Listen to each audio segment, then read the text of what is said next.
Salutations, my friends. How are you doing today? My name is Maria. This is Love Pray Paint, and today we are going to be doing a very easy peasy tutorial. We are going to learn how to paint the Aurora Borealis. So what you will be needing today is just a couple of flat brushes, a big brush to get your paint down onto your canvas or your paper.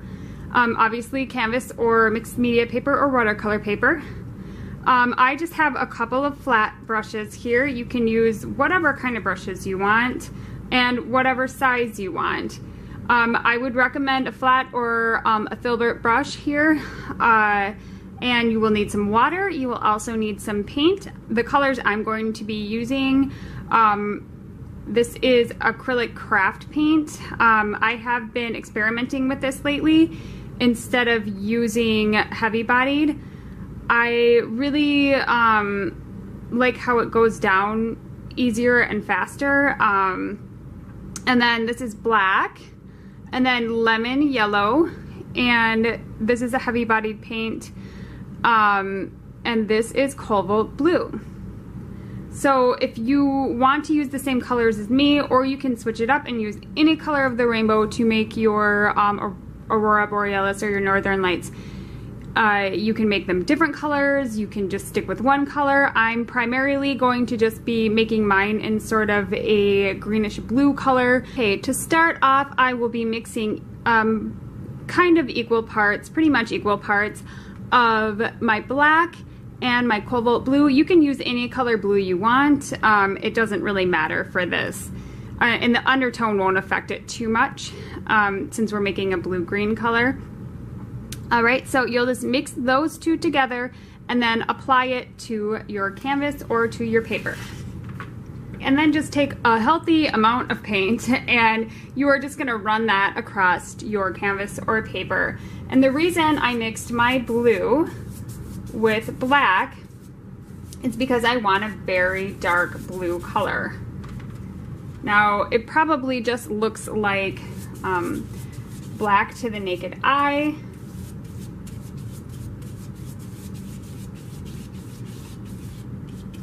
But I want the top of the sky to be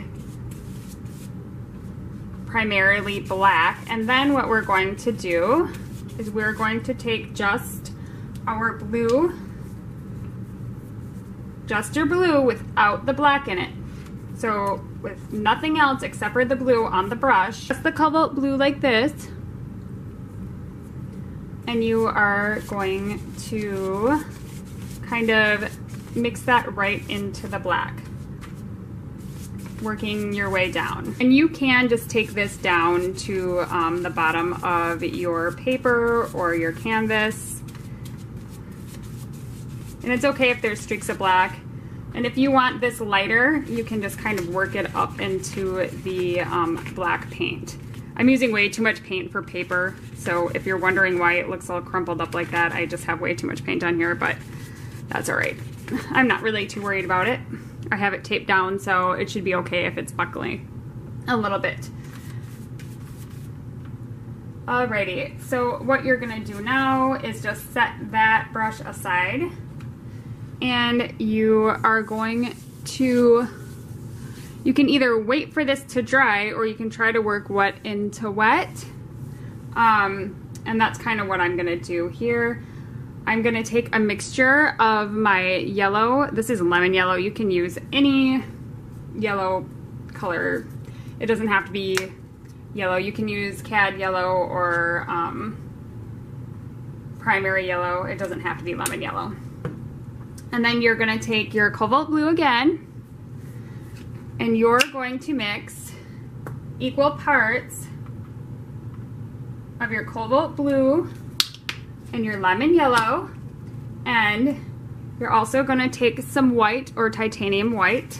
Okay, and then you are going to take your cobalt blue or whatever blue color you're using, your yellow and your white, and you are going to mix them. You're going to mix these your yellow and your blue together first, and then you're gonna slowly mix in your white, and you're making almost like an aqua color, like a blue-green, almost turquoisey color. That's what I am going to be making. Maybe I'll do this in front of you so you guys can see how to mix this. And this also gives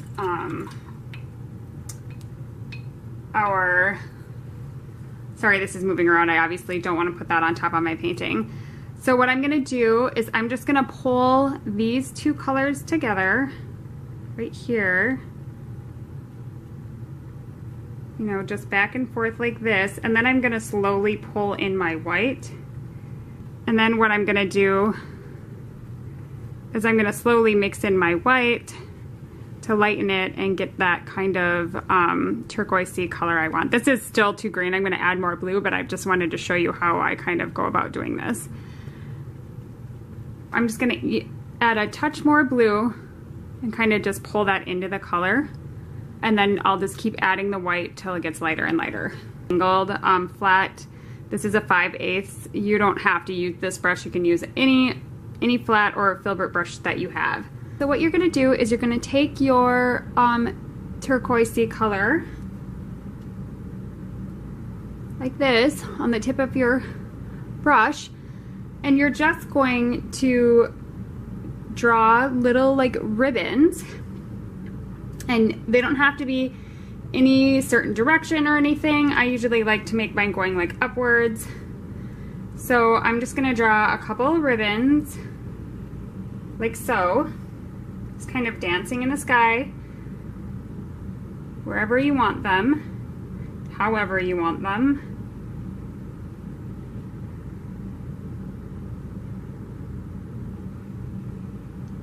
Just kind of like that.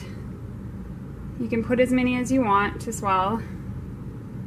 It's your Aurora Borealis party. And then what you're gonna do is take a small amount of the paint. You can mix in, you know, a little bit of the white too, if you want some variation, or yellow or whatever color. And you are going to pull like up. So what you're going to do, you don't want too much color on there. You're going to be pulling straight upward like this. So no matter where you are, you're just going to sort of pull up. And like I feel like this brush might be a little too big for this, so I can switch to a smaller brush. Make sure, like, you know, you have it wet and moistened, have your brush moistened. Put a tiny bit of the color on the tip. You can use white as well if you want it brighter. And you're just going to pull up.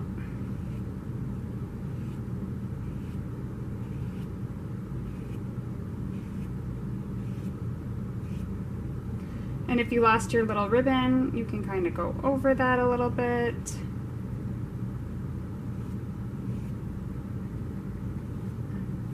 And you can also go through and, like, if you want some brighter color, like towards the tips, you can go back in and just sort of add some color in there, and it'll mix right in.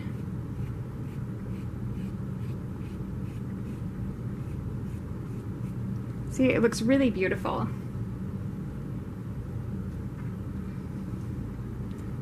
And so you don't have to, like, exactly, you know, do exactly how I'm doing it, but this is just the way that I like to do this. And just pull up, pull up, pull up, pull up. Pretty fun to make these too. I think they look really beautiful. And maybe I want them, you know, a little more color towards the end. So I'll just add some white to the tips.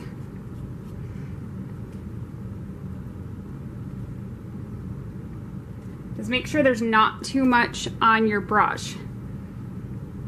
And you know, I do think it is helpful to kind of use a smaller brush here. Now that I am on here working on this, it is a better idea to just stick with the smaller brush, I guess, depending on how big your canvas is. This paper is 9 by 12. And it does help to have quite a bit of water on your brush.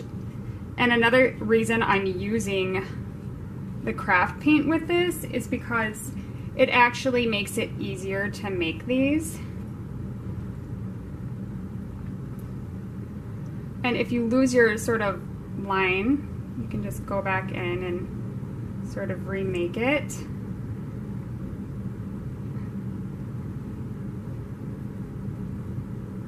And I do like going in and adding that white to the tips because I just think it makes it a little more dynamic. Okay, so this is our kind of our last one. We can do another one in here because I think it looks a little bit sparse. You can hold it this way so the tip goes, whatever you find easier. I like to do both. Make sure your brush stays pretty wet, not soaking wet so it's gonna drip, but just enough. So we can go through and add some color to the tip of ours. And like I said, you can add as many colors in this as you want. I kind of want to just stick with these colors. It's just what I want to do, or what I want on mine. I'm not going to get too fussy with this just because I just want it to be easy peasy. And you kind of do want to watch so you don't get them too fat. 'Cause some of mine, like that one, got a little bit too fat, but you know, it's not that big of a deal. It'll look really pretty once we're all done with it. And maybe we'll make another one over here.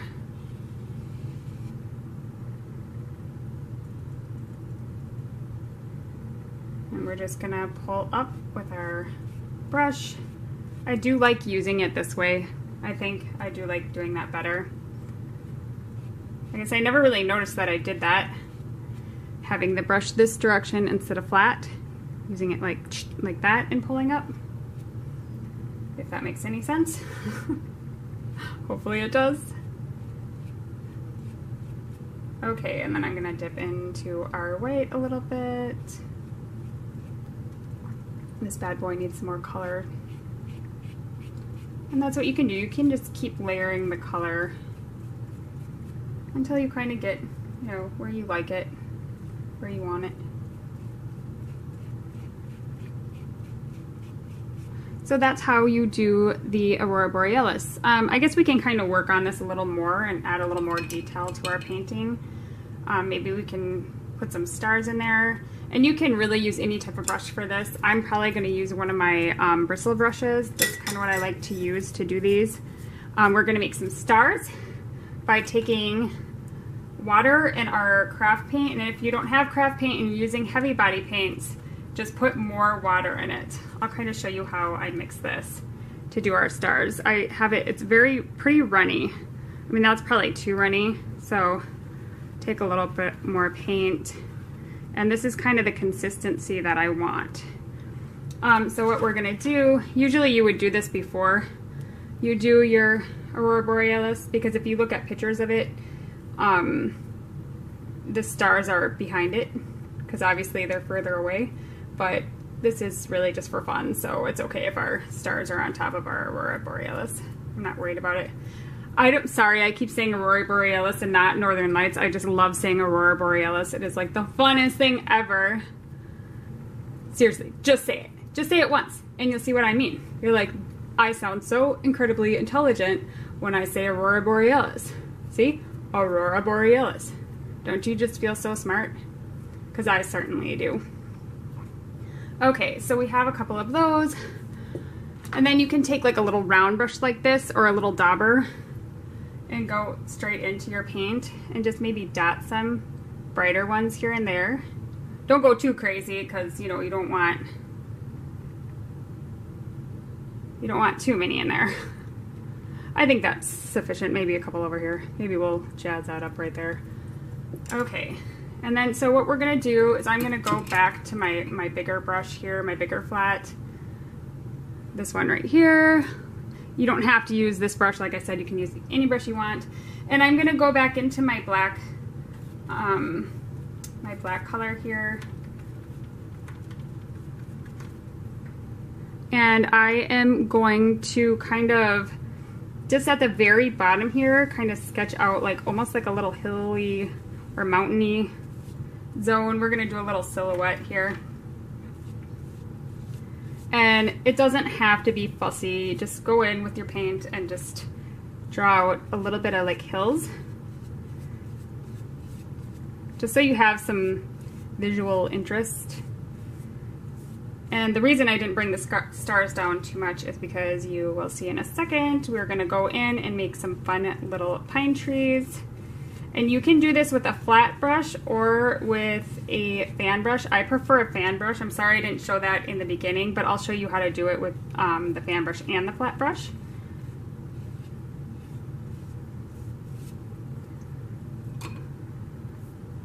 So I'll start with the with a little flat brush here, like a small little flat.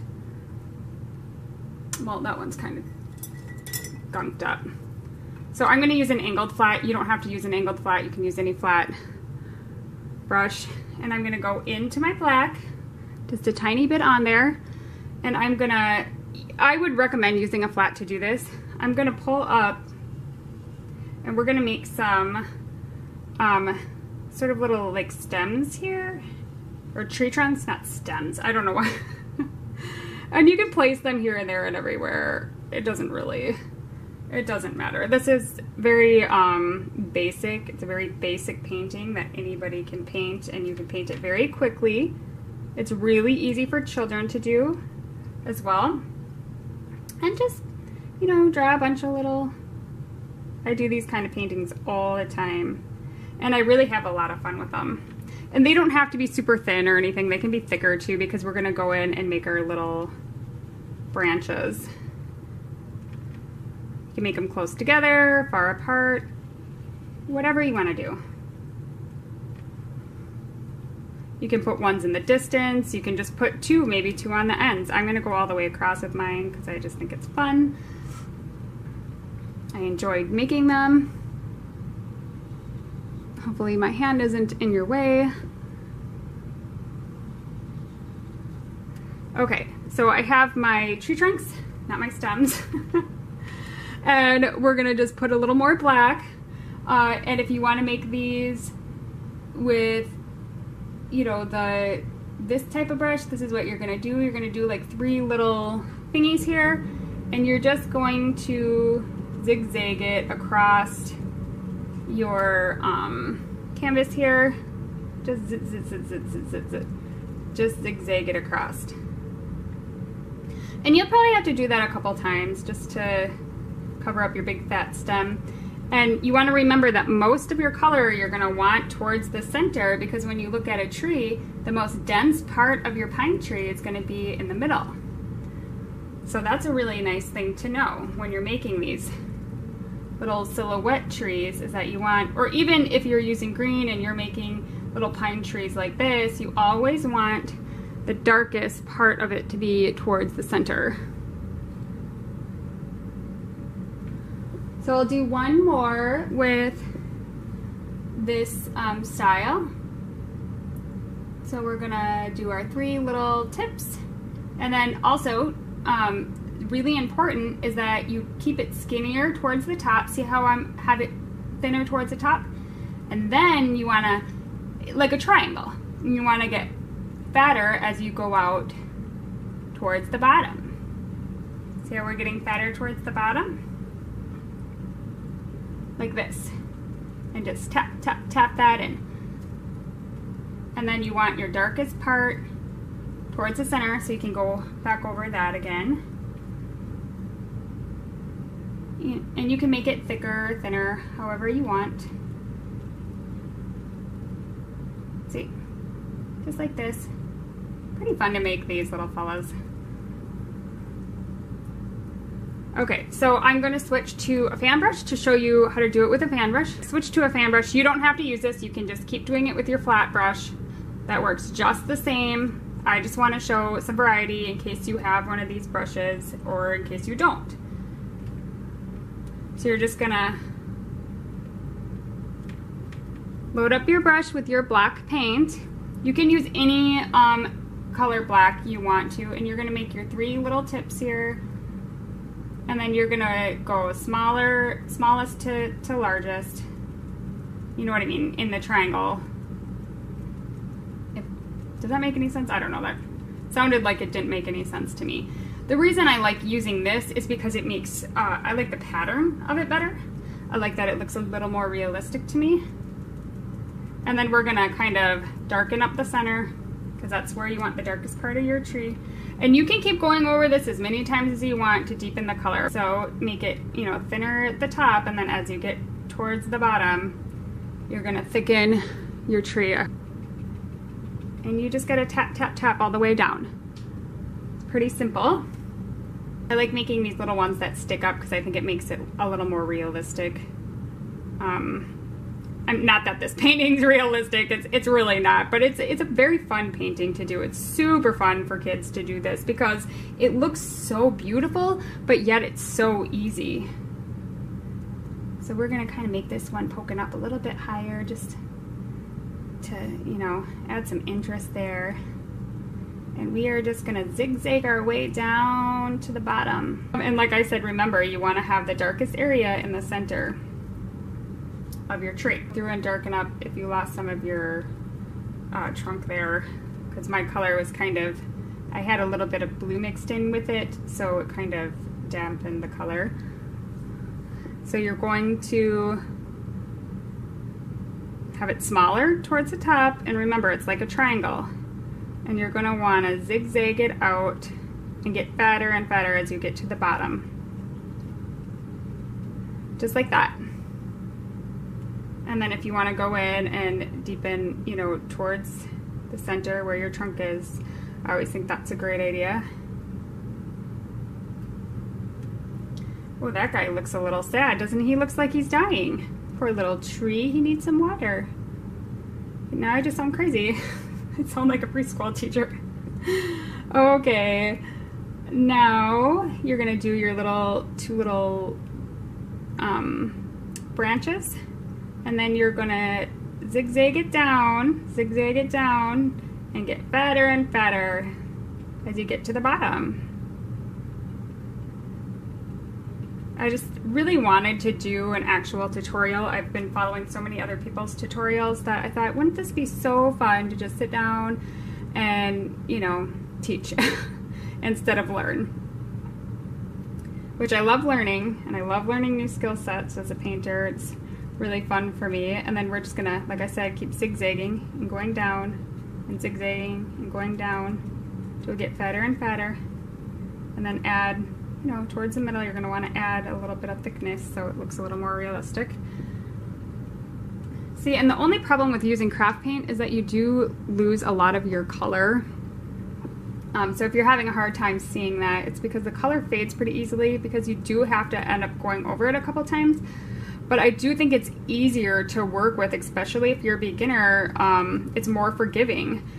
And I'm sure a lot of people will disagree with me on that. But sometimes it's better to kind of let stuff dry and then layer it and go in and layer it.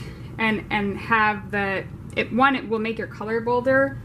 And two, it's easier to cover up mistakes the thinner of layers that you have, in my opinion. If you're using heavy bodied paint, you won't have to go over this so many times. You'll be able to do this in one flat thing. You won't have to keep going over it. So that is an advantage of using the heavy body paint, because your pigment will be darker. So I think I'm pretty much done with this. So hopefully, you know, you learned something, or at least just had fun with me. It's a really basic painting. It's not, you know, it's nothing fancy or special.